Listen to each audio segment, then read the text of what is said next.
नमो विष्णुपदाय कृष्ण विष्णाभूतले श्रीमते भक्ति वेदांत स्वामी जी नामिने नमस्ते सरस्वती देवी गौरवाणी निर्विशेष शून्यवादी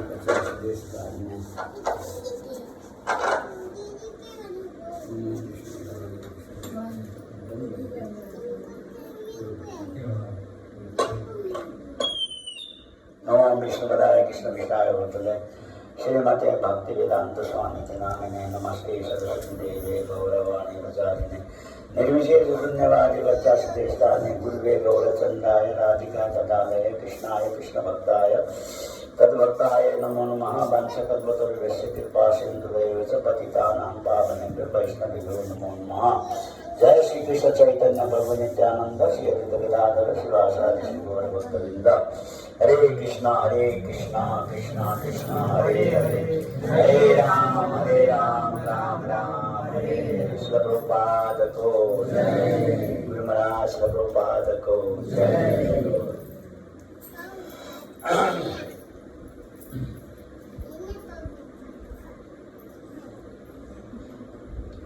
सीने का चौतारा मानी पीपल होगी बड़ा दान में प्रचार को लगे आया डोटी मेरो घर हरी बोल ताली बजाने लगे थे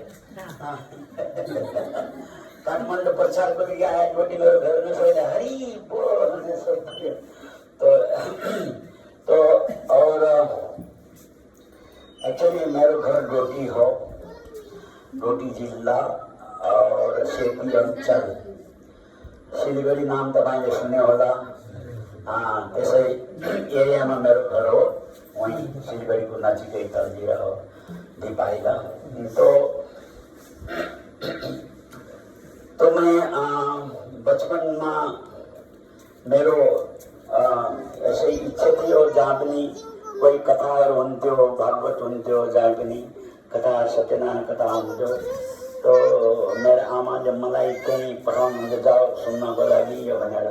तो मैं वहाँ जान्थेँ बचपनबाटै, क्योंकि मेरो इन्ट्रेस्ट थियो भक्ति गर्नको लागि कि बिहान बिहानमै त्यहाँ खोलामा, त्यहाँ खोलो छ ठुलै, त्यो खोलामा गएर नहाएर आउँथ्यो। उस समयमा पहाडमा नल थिएन, कोही पहाडमा कोही बत्ती थिएन, केही थिएन, सब अँध्यारो बत्ती मेरो और ये झोड़ो वगैरह बालेर और बत्ती बालेर पड्दथे। जंगल थियो पहाड़मा। तो फिर उस समय तो मैं स्नान करने गए थे, मैं बिना नुहाए बिना खाना लाए मन पर्दैन थियो मलाई केही पनि। तो नहाएर आउँथे, चिसो पानी ठन्डामा पनि नआउँथे। त्यसो मेरो पहिलेदेखि मेरो त्यो थियो। तो हुनाले फिर पछि और मलाई इच्छा भयो कि अब यहाँ तो यतातिर, क्योंकि मेरे पिताजी बचपनबाट बितेका हुनाले मैं 11 वर्षको थिएँ, पिताजी गइहाले। के अरे आमा थिइन्, तो उनले मलाई पढाउन ल्याउन लाग्यो। त्यो गाउँतिर त्यति हाम्रो त्यति सुविधा थिएन ज़्यादा पढ्नको लागि, आगे बढ्नको लागि। तो फिर मेरो मन विचलित हुन लागेको थियो। मैं बोला मेरो शान्ति लागेको थिएन मनमा। तब एक हमारे गांव में एक ठाउँ में जो है सत्यनारायण कथा हुन लागेको थियो। रात को वहाँ कथा रात को हुन्छ, सबै गाउँहरूलाई बोलाएर खाना खुवाउँछन्, पूरी सब्जी हलवा पक्का भोजन। तो फिर उस रात जून की रात थियो, पूर्णिमा को रात थियो, कोई बत्ती केही थिएन। तो हमले हलवा वगैरह खाए, प्रसाद खाए। खाँदाखेरि फिर एक हमारा गाँव को जो केटा थियो त्यसले भने कि मैं इंडिया में भारत में जाने हूँ भन्दाखेरि तो मेरो पनि इन्ट्रेस्ट हुयो, क्योंकि मेरी पिता माले जो है पैसा जो भी हुन्थ्यो कमाए, मतलब अनाज वगैरह बिक्री हुन्थ्यो। तो पैसा मेरो हातमा दिन्थ्यो। मैं पढे लेखेको हुनाले मलाई सब हिसाब आउँथ्यो, सब कुरा तो राख्नलाई मलाई दिनुहुन्थ्यो उहाँले। तो 1000 रुपियाँ राखेको थिएँ, तो मैले 100 रुपियाँ चोरी गरेँ उल्टा। 100 रुपियाँ चोरी गरेर नेपाली आफ्नो पाकेटमा हालेर फिर त्यो कथाबाट रातको 10 बजे फ्री भए भन्दाखेरि फेरि हामीहरू जुन लागेको थिए, उज्यालो रात थियो। तो हामीहरू दुईटै भागेर आयौँ उल्टा। भाग गए रातों रात। कोई घर में कसर था भया थिएन, मम्मी कहाँ गए भनेर भागेर फेरि हिँडे। उस समय बाटो केही थिएन, जङ्गलको बाटो थियो। हाम्रो डोटीबाट तल धनगढी आउनसम्मलाई 6 दिन लाग्छ, 6 दिन। तो हामीहरू 6 दिन आएछ। हिँड्दै हिँड्दै जग्गा जग्गा बसेर झाडको नीचे तल बसेर खाएर बनाएर तो हम तल्लिएर आए। धनगढी पहुँचे 6 दिन। धनगढीबाट फेरि त्यहाँबाट हरिद्वार गए। मैं हरिद्वार गए, हरिद्वार गए तो टिकट कहीं दूसरा जगह गइहाल्यो। तो मैं हरिद्वारमा बसे 4-5 दिन। अता यताउता आश्रमहरूमा दर्शन वर्शन गरे। तो वहाँ के बड़े बड़े मंडलेश्वरहरू हुन्थे, साधु संत। तो बड़े बड़े बाल वाले, ये सब लंबा लंबा बाल है। तो मलाई तिनको केही पसंद परेन व्यवहार। गंगा जी में स्नान करे। फिर हमरा जो एक दिन हरिद्वार को लागी, उसमें पैसा नहीं थे, खाली वैसे ट्रेन में बैठा बैठ के फिर मथुरा आया। तो मथुरा आएर उमटा फिर विश्राम घाट में स्नान गरे।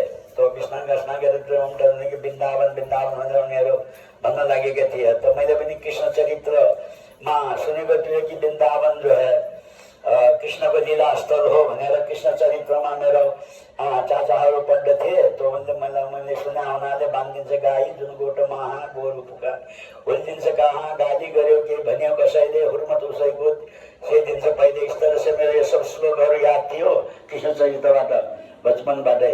तो फिर मैले चलो चलो वृन्दावन वृन्दावन। तो मैं वहाँबाट वृन्दावनबाट हिँडेर मथुराबाट हिँडेर आएँ वृन्दावन। उसमें क्योंकि 15 किलोमीटर थियो। तो उसमें कोई पैसा थिएन मेरे पास में। तो वृन्दावन आए तो वहाँ पर उस समय वृन्दावन एकदम जंगल थियो, पूरा बाटो कच्चा। अहिले तो बहुत, अहिले तो सिंगापुर बनिहाल्यो वहाँ। तो बाटो कच्चा एकदम। तो कोई आश्रम थिएन। तो एक फिर वहाँ पर जो है अखंडानंद महाराज का आश्रम थियो, मायावादी। तो वहाँ बैठे मैं 4-5 दिन वहाँ बसे उनको वहाँ। तो उनके पीछे मैं वहाँ एक दिन वहाँ स्नान करने के लिए उधर गए, क्या केसी घाट गए।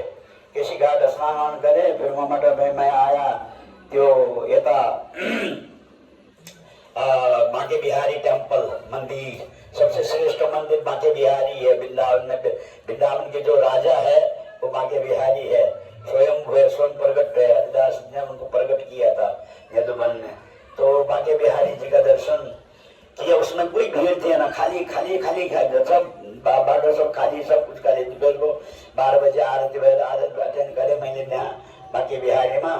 तो गर्दाखेरि मेरो दर्शन गरेर बाहिर आए। तो भाइ पण्डाले भन्यो कि यहाँ विदेशीहरूको मन्दिर बन्न लागेको छ त्यहाँ चत्तीग्रा रोडमा, वहाँ सबै अङ्ग्रेजहरू छन्। त्यसले सुनि म पनि अङ्ग्रेज होला, मेरो कलर यसो भए हुनाले त्यसले म विदेशी हुँ ऐसा। तो भनेर त्यसले जो है मलाई रास्ता बतायो कि मतलब यहाँबाट सीधा जानुहोस् और उता जो है मंदिर बन्न लागेको छ, विदेशीहरूको मन्दिर हो, अङ्ग्रेजहरू बनाउन लागेका छन्। तो ठुलो मन्दिर बन्न लागेको छ भनेर भन्दाखेरि मैले भने अङ्ग्रेज मलाई केही थाहै थिएन। उसको अङ्ग्रेज बिना के हो, अमेरिका युरोप उसमा केही थिएन कि मतलब उसमा कोही उस समय कोही फेसबुक थिएन, मोबाइलहरू केही थिएन, टिभी थिएन। उसको 52 वर्ष पहले की बात। तो केही थिएन। तो मैं बोला अंग्रेज भन्न छन्, क्या हो अंग्रेज भनेको के रहेछन्? अंग्रेज मंदिर, अंग्रेज वृन्दावनमा इस्कॉन मंदिर भन्दैन अहिले। आजकल अलिअलि आजकल थोड़ा थोड़ा भन्न लागेका छन्। उसमें सुरुमा तो अंग्रेज मंदिर बन्यो भने कहीँ पनि रिक्सावाला त्यहीँ लैजान्थ्यो अंग्रेज मन्दिरमा, मथुराबाट पनि। अहिले तो इस्कॉन भन्न लागेको छ, अहिले अंग्रेज ज्यादा भन्दैन, सुरुमा धेरै थियो। तो तब मैं वहाँ गए। तो मंदिर देखने को लागि मैं बोला कसो रहेछ के रहेछ भनेर हिँडेर गए। तो उस समय अभी 1 बजे 12:30 बजे वहाँ कीर्तन होने लगा था मंदिर में। उसमें मंदिर को उद्घाटन भया थिएन, अब होने हो उद्घाटन। तो उस समय कार्तिक को महीना थे, 1974 को बात हो लास्ट। तो फिर तो मंदिर उद्घाटन भया थे, लेकिन भक्तहरू हॉल में कीर्तन करने लगे थे। 4 मृदंगा ढोलक लिएर यति आकाश नाच्न लगा था, जोर जोर से बड़ा बड़ा करतालहरू लिएर। और एक तरफ जो है विदेशी माताजीहरू, एक तरफ जो है प्रभुजीहरू नाच्न लगे। अमेरिकन, यूरोपियन, ऑस्ट्रेलियन सबै मेरे बड़े लंबे लंबे माता लेडीज लोग, लंबे लंबे पुरुष लोग नाचन लगे थे खूब। मैं फिर यहाँ एक कोने में उभिया, वहाँ उभिएको कीर्तन देखने लगा। मैं बोला कति राउंड कितने सौ कीर्तन मैंने कहीं देखा थिएन। बहुत ठुलो कीर्तन रावण कीर्तन लगा थे। फिर बाद में जब कीर्तन बंद भयो तो उसके बाद जो है भक्तले जो विदेशी भक्त हो तो उनने भने कि can you come to for prasadam. अभी 1 बजे और 1:30 बजे वहाँ प्रसाद हुन्थ्यो प्रभुपाद को समय में वृंदावन में। कैन यू कम टू प्रसादम। तो मैंने उस समय इंग्लिश मतलब आउँदैन थियो तो मैंने ऐसा कर दिया। तो बोला अच्छा आप उसको थोड़ा थोड़ा उसमें हिंदी आता था उसको। तो बोला आप कहाँ से है, आपका घर। मैं बोला नेपाल। अच्छा हम नेपाल से, ओके कम प्रसादम। उसने मेरा हाथ पकड़ेर तेरे प्रसाद हलमा मलाई ले गयो खानाको लागि। तो ले गएर फिर प्रसाद खिलायो खुवायो। यति राम्रो प्रसाद धेरै राम्रो थियो प्रभुपादको समयमा। यति राम्रो प्रसाद बन्दै थियो क्योंकि विदेशी केवल उसमें इंडियन भारतीय भक्त कोही थिएन, सब विदेशीहरू थिए। अलि मसला हाल्यो भने मसला अलि तिखो चौडो बनायो भने उनीहरू बिमार पड़ जान्थे। उनको जो है ये हो जान्थ्यो उनीहरू क्योंकि मच्छर काटेर ये बीमार पर्दथे, उनीहरूलाई डायबिटीज ये सब हुन्थ्यो। तो इसलिए प्रसादहरू एकदम सिंपल एंड वेरी गुड प्रसाद बनाउँथे। तो बनाए सब भक्तहरू कुकिङ, कोही कर्मीहरू गर्दैन थियो, केवल डिभोटी उस समय कुकिङ गर्दथे बनाउँथे। तो धेरै राम्रो प्रसाद मलाई लाग्यो। फिर पछि प्रसाद खाने के बाद फिर उसी भक्तले मलाई सोध्यो आपको यू लाइक प्रसाद। ऐसे में मंडी हिलाया, मेरा अच्छा लगा, मेरे को बहुत अच्छा। तो बोला कि you become you should stay here उधर, stay here so will provide you everything whatever you want. मतलब आपको जो चाहिए हम प्रोवाइड करेंगे, आप यहाँ रहिए, यहाँ भक्त बनिए, हमारे साथ भक्त बनिए, भक्ति कीजिए। तो इसने में 2 शब्द मेरे को बोला। तो फिर मैंने बोला ठीक है करूँगा, क्यों नहीं। मेरे को अच्छा लगा, कीर्तन अच्छा लगा, प्रसाद अच्छा लगा, सब अच्छा लगा। तो मैंने बोला ठीक है। तो उन्होंने फिर मेरे को प्रेसिडेंट के ऑफिस में ले गए रोम में डायरेक्ट। इन्होंने बोला कि ये नेपाल से है तो इनको भक्त बनाना है। तो प्रेसिडेंट को थोड़ा थोड़ा हिंदी आता था, वो स्विट्जरलैंड के थे, तो अक्षयानंद महाराज। तो उसने तो फिर मेरे को बोला कि आप भक्त बनिए, इधर स्टे है, तब यहाँ पर रहिए। तो फिर बाद में मेरे को जो है टेम्पो कमांडर हरीश्वरी प्रभु अभी मायापुर में है, तो उन्होंने वो टेम्पो कमांडर थे उधर वृंदावन के। तो उन्होंने प्रेसिडेंट ने मेरे को जो है टेम्पो कमांडर के पास लेके गया। तो ये बोला इसको you keep in your room, मतलब आपके साथ में इसको रखिए कमरे में और इसको भक्त बनाना है। भक्त बनाइए और अच्छा लड़का है, एकदम sincere boy, he is very good boy. और पूरे उस समय तो मैं एज ऑफ 17 को ही था मैं। तो फिर उन्होंने जो है मेरे को हरीश्वरी प्रभु जी ने मलाई ત્યાં एक मंदिर के सामने अभी एक झाड़ है, झाड़ से वहाँ पर रुक, तो वहाँ पर नाई हर समय बसिरहन्थ्यो नाई, बाल काट्नको लागि। कोही भी आयो भक्तहरू बाल कटाउँथे। तो फिर मलाई त्यो नाईको पासमा लेके गयो, मेरो बाल काटिदियो, सिर काटिदियो, मुन्डो कतर दियो। तो उसके पछि आफ्नो कमरामा ले गया, मलाई नहायो नुहायो धुलायो, मेरो पैंट बनियान सब फालिदियो। तो उन्होंने धोती कुर्ता दियो, पहनाउन सिकाइदियो मलाई, धोती कुर्ता सिकायो। फिर आफ्नो कमरामा राखेर फिर पछि मलाई 10 दिन आफ्नो कमरामा ट्रेनिङ दियो। और फिर मलाई मन्दिर साफ सफाई गर्नको सब सेवा मलाई सिकाइदियो, साफ सफाई गर्नको लागि सब्जी का। उसमें नयाँ भक्त हामीहरू जो थिए, हाम्रो सेवा हुन्थ्यो सब्जी काट्न और मंदिर को साफ सफाई करना। तो मंदिर को जसले साफ सफाई गर्न सक्ने त्यसलाई भगाइदिन्थे र नदिँदैन थियो। यो ट्रेनिङ थियो। बडे बडे हमारे सन्यासी महाराजहरूले सबैले पनि त्यो सेवा गरेको प्रभुपादको टाइममा। बर्तन धोने, किचनमा कुकिङ गर्ने, उसमें कोही कर्मीहरू स्विपरहरू कोही थिएन। अब तो आजकल तो सब कर्मीहरू स्विपरहरू सब लेबरहरू गरिरहेको, कोही भक्त कोही गर्दैन थियो साफ सफाई मन्दिर क्लिनिङ वगैरह। त्यही हाम्रो समयमा हामीले सबै त्यो गरे। इभन त टोयलेट साफ गरेको हो, टोयलेट। इसलिए मलाई केही घृणा हुँदैन क्योंकि मैले सुरुदेखि त्यो साफ सफाई गरेको हुँदा मैं आफ्नो टोयलेट पनि साफ गर्न सक्छु। मलाई रुम कोठा साफ गर्न मलाई कोही अब चाहिँदैन, केही आफ्नो कपडा धुनलाई कोही नौकर चाहिँदैन, मलाई केही चाहिँदैन। मलाई इच्छा छ कि मैं सब कुछ आफ्नो हात से गरौँ क्योंकि प्रभुपादले हामीले त्यो सिकाएको हो। हाम्रो त्यो ट्रेनिङ हो। बडे बडे हामीले जो इस्कॉनमा डाक्टरहरू छन्, इस्कॉन प्रभुपादको शिष्यहरू, जो इन्जिनियर छन्, जो बडे बडे PhD छन्, तिनले पनि टोयलेट साफ गरेको हो। जैसे हमारो संस्थामा जो है भक्ति स्वरूप दामोदर महाराज PhD हो, वैज्ञानिक। तो उनने भी जो है वो तो अभी चले गए संसार छोडेर, तो उनले भी टोयलेट साफ गरेको हो। उनी बम्बईमा जोइन भए तो आश्रम साफ गर्दथे उनी। 6 महिना ट्रेनिङ हुन्थ्यो त्यो त्यसो नै भएपछि फेरि हामीले भक्तिमा अघि बढ्न सक्दैनौँ भनेर त्यो हामीले सबै गरेको यसले मलाई केही घृणा आउँदैन। सब टोयलेट वगैरह साफ गर्नलाई मलाई धेरै राम्रो लाग्छ, लेकिन यिनीहरू मलाई गर्न दिँदैनन् अहिले। लेकिन मैले त्यो सेवा गरेको हो। तो इसलिए त्यो गए हुनाले तपाईँ पछि मैं त्यहाँ 10 दिन कोठामा रहे। तो साथ मलाई सब सिकाइदियो। त्यो तपाईँ सिकाएपछि 10 दिनपछि प्रभुपाद जी जो है मायापुरबाट पछि मायापुरबाट जो है यो फेस्टिभल हुन्थ्यो मायापुरमा, गौर पूर्णिमा को फेस्टिभल मायापुर हुन्थ्यो। तो मायापुरबाट फिर रामनवमीमा यो मन्दिर खोल्नको लागि ओपनिङको लागि फेस्टिभल पुरा गरेर प्रभुपाद मायापुरबाट आउनुभयो वृन्दावन आउँदाखेरि तपाईँ रातभर हामीले प्रभुपाद उसमें आउँथ्यो। तो बहुत सेवा रातभर हामी त्यो प्रभुपादजीको भक्तहरू गेट बनाउँथे, कहाँबाट केलाका थम्बा लिएर स्वागतको लागि प्रभुपाद गेट बनाउने, झालर बनाउने और डोका फ्लावर पुष्प पेटल्स सब प्रभुपाद बिछाएर प्रभुपादको कोठासम्म बिछाइदिने। त्यसो हम सबै भक्तहरू मिलेर गरे। फिर बिहान प्रभुपादजी 4 बजे कहिले भी प्रभुपादजी बिहानै आउनुहुन्थ्यो, बिहानै जानुहुन्थ्यो ब्रह्म मुहुर्तमा। अनि दिउँसो बेलुका जाँदैनथे। शोभायात्रा कहिले पनि बिहान प्रभुपादजी गर्ने। त प्रभुपादजी बिहानै आउनुभयो। त हामीहरू प्रभुपादजीलाई वेलकम गरे। तो प्रभुपादजी कारबाट उतर्नु भयो।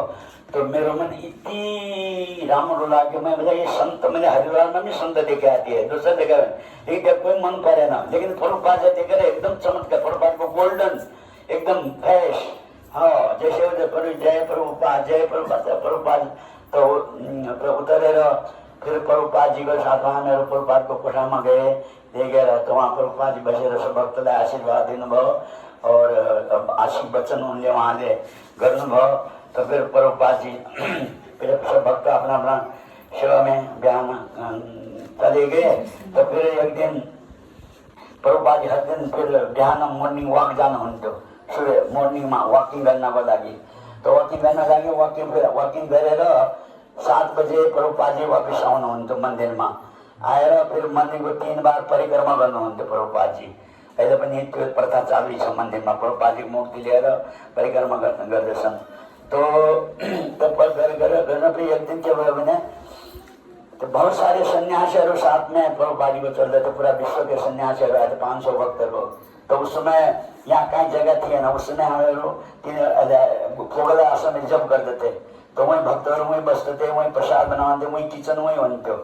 तो पछि बाद में तो प्रभुपाद जी वहाँ जहाँ अभी टेलिकास्ट शुरू भया छ मंदिर को बाहर टीवी लगाया छ, वहाँ पर एक तामल को पेड़ छ एकदम ठुलो भया। उस समय सानै तो वहाँ प्रभुपाद जी उभिएर प्रभुपाद जी भन्न लगे कि Krishna is like yogurt, Krishna like yogurt, Krishna like sweet, Krishna like makkhan, he stealing the yogurt and throwing the monkey. मतलब दही छोड़ते थे और मक्खन छोड़ के भगवान खुद बाल को खिलाते थे भगवान कृष्ण। और बंदरों को भी फाल देते थे, बंदरलाई पनि खुवाउँथे भनेर बलरामलाई हनी जो मधु त्यो बलराम हनी खाएर इन्टक्सिकेसन एकदम नशामा बलराम हुनुहुन्थ्यो भनेर यसरी प्रभुपादजी भन्न लागेका थिए। पेड़ झाडको रुखको उभिएर लाठी खडा उभिएर सबै सन्यासीले सबैले प्रभुपादलाई घेरेको थियो दुईटै चारतिर। तो उसमें नयाँ भक्त भए हुनाले सब लोग मलाई अगाडि ले आउँथे। तो मैं प्रभुपाद को निकट ही प्रभुपाद के सामने में भी उभिएको थिएँ। तो उभिया हुनाले तो प्रभुपाद ने कृष्ण लाइक योगर्ट, और कृष्ण को दही अच्छी लगती है और बंदर को खिलाते। तो मैंने प्रभुपाद जी से बोला प्रभुपाद जी मेरे को भी दही अच्छी लगती है, आई लाइक योगर्ट ऑल्सो। तो प्रभुपाद जी ऐसे मेरे को देखा, ऐसे देखा, बोला who is this boy from, ये लड़का कहाँ से है। तो फिर दिन भक्त ने बोला नेपाल से। अच्छा नेपाल से, रियली? हाँ नेपाल से। ओ ही लुक्स लाइक यूरोपियन। बोला ये विदेशी जैसा दिख रहा है, यूरोपियन जैसा दिखता है। मैं तो सोचा कोई कहीं यूरोप का होगा। अच्छा नेपाल का है? तो उसने सब लोग हंसे, हरी बोले। तो फिर भक्तहरू तो फिर पछि Prabhupada Nepal is very good country, Hindu country Nepal. Oh Nepal, even now king is ruling that Nepal. अब तक राजा है, दूसरा देश में कहीं राजा छैन, लेकिन अब तक नेपाल में राज्य छ, राजा को राज्य छ भनेर प्रभुपादले यस्तै 2-3 मिनट प्रभुपाद नेपाल को बारे में भन्नुभयो। हिंदू देश, राजा हिंदू है, इस तरह से प्रभुपाद समझाया। बोला अच्छा, this boy from Nepal, okay you, तो प्रेसिडेंट सामने थे Akshayananda Mahamandal, take care this boy, he from Nepal. तो बोले अच्छा, आपको दही अच्छी लगती है? मैं बोला हाँ। तो आज से आपका नाम है दादी बक्सदास। तो प्रभुपाद ने उसी दिन मेरे को नामकरण कर दियो दादी बक्सदास। कोई भक्तहरूले सोध्यो what is the meaning Dadhi बक्सदास? Prabhupada ने भनेकी what you meaning Dadhi Bhakshadas? You don't know? Dadhi means yogurt, bhaksha means eater.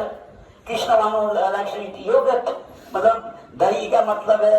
दही मीन्स संस्कृत में दही बोलते हैं, तो हिंदी में वो दही बोलते हैं। भक्ष मतलब खाने वाला, संस्कृत में भक्ष बोलते और खाने वाला भक्ष। तो he likes yogurt, so his name is Dadhi Bhaksadas. भनेर प्रभुपादले त्यही दिन मेरा नामकरण गरिदियो, मेरो नाम मैले पाएँ। तो प्रभुपादले फिर पछि 1 हप्ता पछि दीक्षा हुन लाग्यो मन्दिरमा। तो अक्षयानन्द स्वामी जो प्रेसिडेन्ट थे उनले मेरो नाम त्यहाँ लिस्टमा हालिदियो दीक्षाको लागि। तो प्रभुपाद ने मलाई बुलायो कि 4 नियम क्या है फॉर योर प्रिंसिपल, बोलिए। तो मैंने बोल दिया no meat eating, no gambling, no intoxication, no illicit sex. मतलब how many rounds? 16। Okay, I already give your name that time, मतलब आपका नाम मैंने उस दिन दिया। मॉर्निंग में ते नाम चालू रहेगा दादी बक्सदास, आप सेवा करिए, वृंदावन में रहिए, सेवा कीजिए। तो उसी दिन प्रभुपाद जी ने मेरे को मॉर्निंग वॉक में प्रभुपाद ने मेरे को नाम दिया। और तो फिर प्रभुपाद बोले मेरे को वृंदावन में रह के सेवा करिए। तो मैं वृंदावन में सेवा कर रहा था, तो सेवा किया। फिर बाद में 3 महीना के बाद जो है, और क्योंकि मंदिर खुल गया रामनवमी के दिन, तो 3 ऑल्टर है वहां पर। तब पूजा 10-12 पुजारी लगते हैं उसके लिए, आरती करना वाला। तो फिर पुजारी बहुत शॉर्टकट होने लगे, पुजारी थिए न कोही। तो विदेशीहरू क्योंकि उनलाई मलेरिया हुन्थ्यो, मच्छर खाएर बिमार परिजान्थे, और भिजा खत्म भयो भने गइहाल्नु पर्थ्यो। उनको भिजा उनका मिल्दैन थियो, उस समय स्ट्रिक्ट थियो भारत। तो भिजा खत्म भयो तो गया। तो पुजारी सर थियो। तो फिर प्रेसिडेंट ने प्रभुपादसँग भन्यो कि प्रभुपाद जी, दादी बक्सा प्रभु जी वेरी गुड डिवोटी, अच्छा भक्त है, सेवा अच्छा कर रहे हैं, तो इनको ब्राह्मण दीक्षा दिनुहोस् ताकि ये आरती करेंगे, पुजारी बनाएंगे। तो प्रभुपाद ने बोला okay call in my room. तो उन्होंने मेरे को प्रभुपाद के रूम में लेके गए दोपहर को। तो प्रभुपाद जी ऐसे बैठे थे आसन में। तो प्रभुपाद जी ने मेरे को सामने बुलाया, तो अपना कंधे में हाथ रखा। तो मेरे पास पहले क्योंकि ब्राह्मण फैमिली जनेई थी मेरे गले में। प्रभुपाद बोला यू आर ब्राह्मण? मैंने यस। तो व्हाट इज योर गायत्री? तो मैंने गायत्री बताया। बोला नहीं this is your demigod Gayatri, I give the Vaishnava Gayatri. तो प्रभुपाद ने बोला मैं आपको वैष्णव गायत्री दूंगा, ये देवताओं की गायत्री नहीं चलती है। तो बोले प्रभुपाद ने मेरा जनेई निकाल दिया। पहले जब 9 वर्ष का जनेई संस्कार हुआ था मेरा, तो घर की जनेई तो निकाल दिया। फिर निकाल के प्रभुपाद ने जो गार्बेज था बाकेट, तो उसमें डाल दिया पहले न। फिर अपना हाथ से नया जनेई खोल के प्रभुपाद ने मेरे कंधे में जनेई चढ़ा दिया और गायत्री मंत्र सिखा दिया। गायत्री मंत्र, गायत्री का पेपर दे दिया। तो फिर वो जो प्रभुपाद का सेक्रेटरी था उन्होंने बोला you should teach him 2-3 times. मैंने मेरे को फिर गायत्री मंत्र कैसे गिनने का ये सब अवधि सब प्रभुपाद ने सिखाया। 3 टाइम प्रभुपाद ने बता दिया। फिर बाद में जो है 3रा दिन में जो है मेरे को तो पुजारी बन गया कृष्ण बलराम का वृंदावन में। तो 3रा दिन में कृष्ण बलराम का पुजारी बना। तो फिर मैं पुजारी सेवा कंटिन्यू करने लगा। प्रभुपाद जी आते दर्शन को लाके माँ। तो प्रभुपाद जी भन्छन् एनी समस्या कोई प्रॉब्लम आपको मैं बोला नहीं प्रभुपाद, हाँ तो you stay here, don't go your home, because this your home is a material home. This is your mother is your Radha Rani और स्पिरिचुअल मास्टर इज योर गुरु। मतलब जो गुरु है आपके पिता है, स्पिरिचुअल पिता है, राधा रानी आपकी माता है। तो उनकी सेवा करना आपका धर्म है, आप सेवा करते रहिए, वृंदावन में रहिए। तो प्रभुपाद ने इस तरह से मेरा आशीर्वाद है कि मेरे को वृंदावन में रखा। तो मैं वृंदावन में सेवा करता रहा, आरती वगैरह करता इधर। तो करने के बाद फिर बाद में प्रभुपाद जी बहुत खुश थे। 77 में भी Prabhupada ji left the body I am there inside the temple, the inside Prabhupada के रूम में हम लोग कीर्तन करते थे। हमारा 24 घंटा प्रभुपाद के रूम में छोटा कीर्तन होता था। तो टेम्पो कमर रात हमको 1 बजे आके उठा के ले जाता था कीर्तन में। हमारा भी, मेरा भी ड्यूटी था 2 घंटा कीर्तन करने का रात को, छोटे करताल लेके। प्रभुपाद जब बीमार थे, प्रभुपाद केवल कीर्तन करना चाहते थे, कोई डॉक्टर की दवाई वगैरह प्रभुपाद जी नहीं चाहते थे। प्रभुपाद जी कहीं भी बीमार होते थे, प्रभुपाद जी बोलते थे take me Vrindavan, take me Vrindavan. ऐसा प्रभुपाद जी नहीं बोलते कि बम्बई में बड़े बड़े हॉस्पिटल है, take Hindu hospital, Bombay hospital. Prabhupada ji ने no, I don't want any chemical, no chemical doctor can touch me. मतलब केमिकल वाले जो है दवाई मेरे को नहीं चाहिए, केमिकल वाला ऐसा जैसे आजकल के गुरु लोग ट्रीटमेंट ले रहे हैं, इससे ट्रीटमेंट लेते प्रभुपाद जी 10-15 और साल बचते थे। लेकिन प्रभुपाद ने कोई ट्रीटमेंट लिया ना। प्रभुपाद खाली आयुर्वेदिक केवल टॉनिक लेते थे। लेकिन मतलब बीमार कहीं भी प्रभुपाद लंदन में थे, मतलब टेक में वृंदावन, कहीं भी प्रभुपाद तुम देखो वृंदावन ले जाओ, वृंदावन। तो वृंदावन लेके जो है प्रभुपाद अपना बेड में प्रभुपाद ट्रांसलेशन करते थे। माइक उनका माइक में कान में लगा के ऐसे लगा के बोलते डिवोटी लोग उनको ये ट्रांसलेशन करते थे। तो प्रभुपाद जी सोते ही 10 के अंदर भागवतम उन्होंने अनुवाद भगवान है। तो इस तरह से प्रभुपाद जी कभी कहीं भी नहीं प्रभुपाद जी ने जो है केमिकल मेडिकल खाए ना, कहीं भी नहीं इंजेक्शन लगाए ना हॉस्पिटल में, कहीं भी नहीं केमिकल डॉक्टर लोग बुलाए ना। नहीं तो प्रभुपाद जी तो आजकल दोस्तों आजकल लोग ट्रीटमेंट लेने लगे हॉस्पिटल में। तो अमेरिका में फुला हॉस्पिटल दिए, प्रभुपाद जी के बड़े बड़े साइंटिस्ट लोग प्रभुपाद के शिष्य थे। तो लेकिन प्रभुपाद ने कोई फायदा उठाया ना। मतलब ते जाना राखे कृष्ण मारे क्या, मारे कृष्ण राखे क्या। प्रभुपाद जी भन्नु तो कृष्ण चाहन्छ भने मलाई, चाहनुहुन्छ भने म जाउँला, कृष्ण राख्नुहुन्छ भने म यहाँ रहँला भनेर प्रभुपाद जी भन्नुहुन्थ्यो। न जाए देवा विदेव कदाचित नाम न भूतान विविधवान संस्कृत नहन्य तहन्य माने शरीर तस्याम पुत्र शरीर है, इसमें किन आशा दिलाउनुहुन्छ भनेर प्रभुपाद जी आफ्नो शिष्यहरूलाई भन्नुहुन्थ्यो। यसो प्रभुपाद जी भनेर मेरो शिष्यहरूले भनेदेखि प्रभुपाद जी यहाँ दवाई ट्रिटमेंट प्रभुपाद कहिले लिनु हुँदैन थियो। तो इस तरह से 77 में म पनि प्रभुपाद जी को समाधि में जैसे पुरुषमय में वृंदावन पुजारी थे। रात को जो है फिर हम लोग समाधि जो प्रभुपाद जी 7:15 बजे इवनिंग में प्रभुपाद ने प्राण त्याग गर्नुभयो। त्याग गर्नेपछि फिर हामीहरू रातभर प्रभुपाद जी को समाधि डिगिङ गरे, खोज्दै और कीर्तन गरे। मंदिर में प्रभुपाद जी को बड़ी आसन में राखेको थियो। रातभर हामीहरू कीर्तन गर्दै रहे।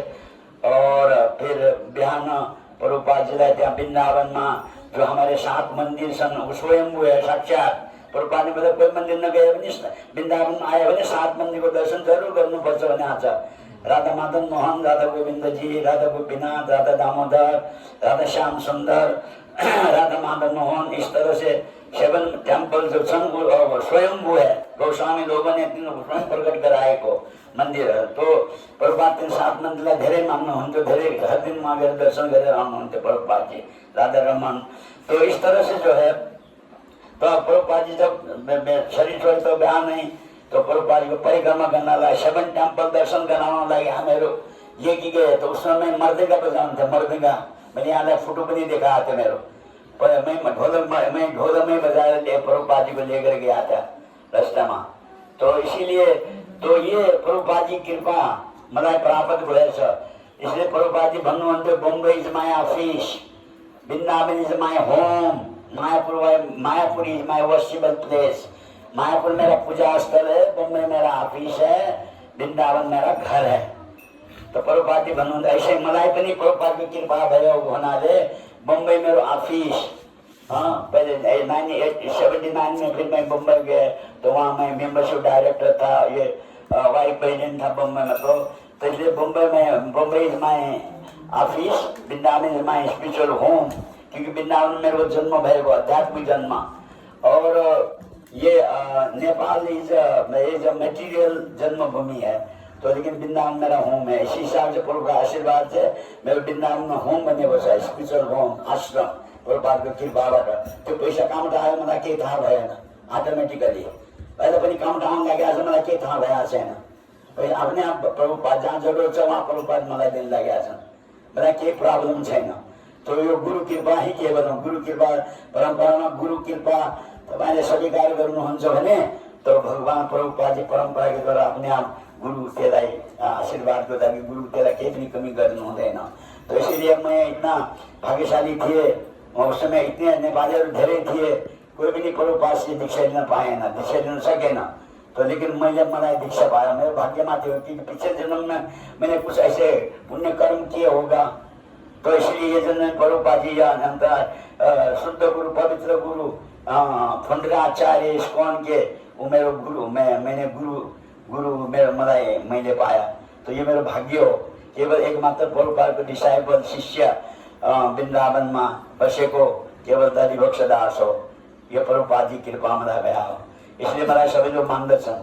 कोहीले प्रभुपाद शिष्य भया हुनाले सबै लोग मलाई मान्दछन्, आशीर्वाद लिन्छन्, प्रभुपाद जी को बारेमा सुन्न चाहन्छन्, प्रभुपाद जी कथाहरू। ये सबै मबाट उनीहरू आशीर्वाद लिन चाहन्छ। आजकल की अभी 10-15 वर्ष में एक भी प्रभुपाद शिष्य मिलने होइन, सारे नयाँ गुरु के शिष्य हुन्। क्योंकि अभी प्रभुपाद का एक भी गुरु भाई छैन। यति गुरु भाई प्रभुपाद का थिए, अब प्रभुपाद के एक भी गुरु भाई पाइन छैन, कहीं भी पाया छैन, सब गइहाले। तो इसी तरह से अभी हर साल में प्रभुपाद के 1, 2, 3 शिष्य जान लगा छन् प्रभुपाद को धाम में। तो पछि हम पनि 10-15 वर्ष अभी हम पनि पाइन हैनन्, कोही भी प्रभुपाद शिष्य पाइन हैनन्।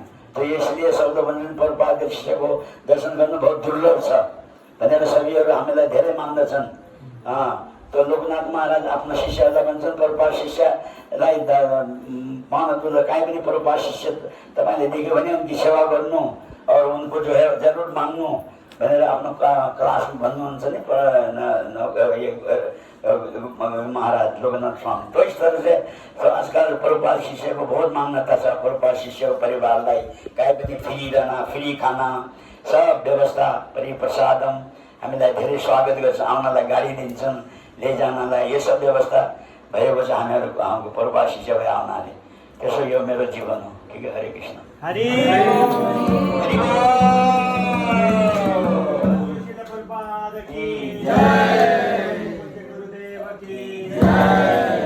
तो इसलिए मेरे ये हमारे ये प्रभु जी भी बहुत लकी